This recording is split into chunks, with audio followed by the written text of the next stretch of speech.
Hey lovers, Kabluwe here with a new game review for Pixel Reboot.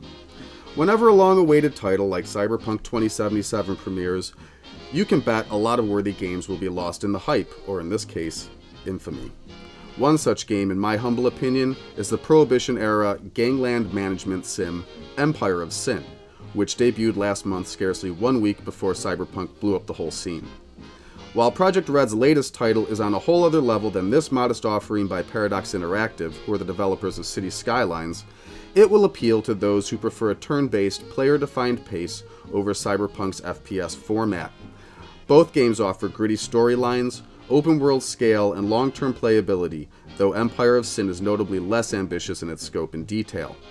When examining a new management sim, I always recognize aspects inspired by other games, and with Empire of Sin, I immediately am reminded of both Grand Theft Auto San Andreas and Heroes of Might and Magic.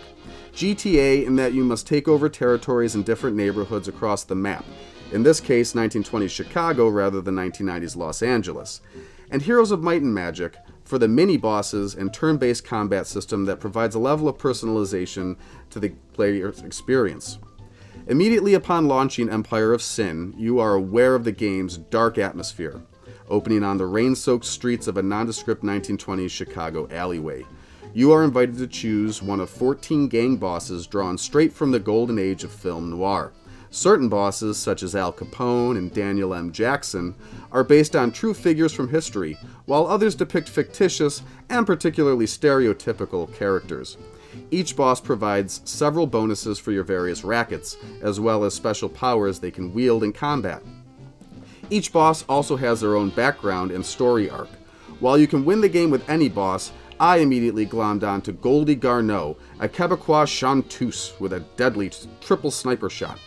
I recommend partaking in the well-designed tutorial, which provides bonus cash and weapons in addition to showing you the ins and outs of gameplay. Either way, you begin with a safe house, a brewery, a speakeasy in a random neighborhood, competing to rule Chicago's seamy underworld. And seamy it is.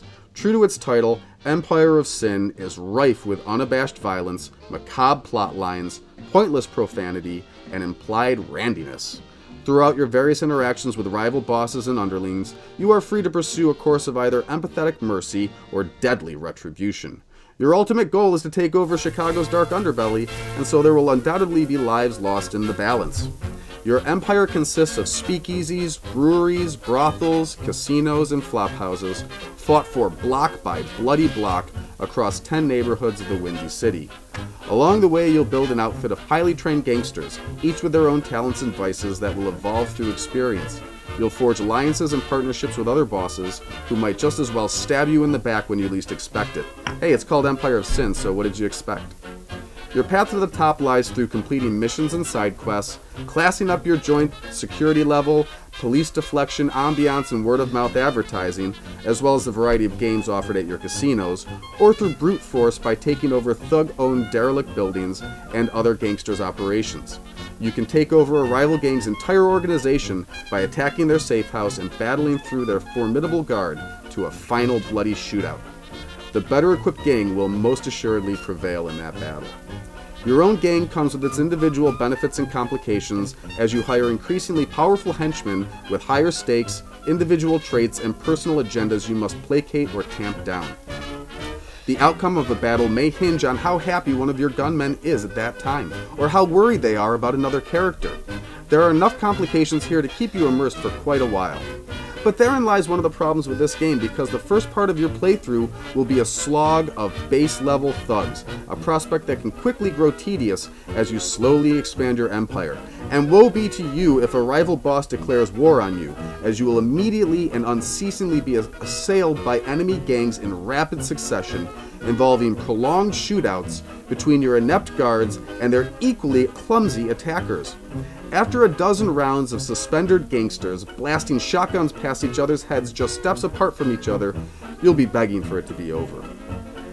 As the comments on Steam will let you know, there are also a fair deal of bugs and glitches reported for Empire of Sin. I personally have observed that Goldie, for instance, sometimes freezes up and sort of ice skates across the battlefield, or delivers a death stare rather than the expected animation of a sniper rifle kill. This doesn't draw too much from the overall pleasure of the game, though on a few occasions, a melee attack has resulted in one of my characters relocating across the board in a completely irrational movement. I expect these problems will be ironed out with a near future patch. In the meantime, sweetheart, uncross those beautiful stems of yours and prepare for a pretty creative and entertaining take on the management sim genre. With an update or two, Empire of Sin just might become the, stuff that dreams are made of. Here's looking at you, kid. Be sure to check out our other reviews and videos on YouTube and Twitch, and check out our Discord channel for stream alerts and lively chatter. This has been Kabluwe for Pixel Reboot.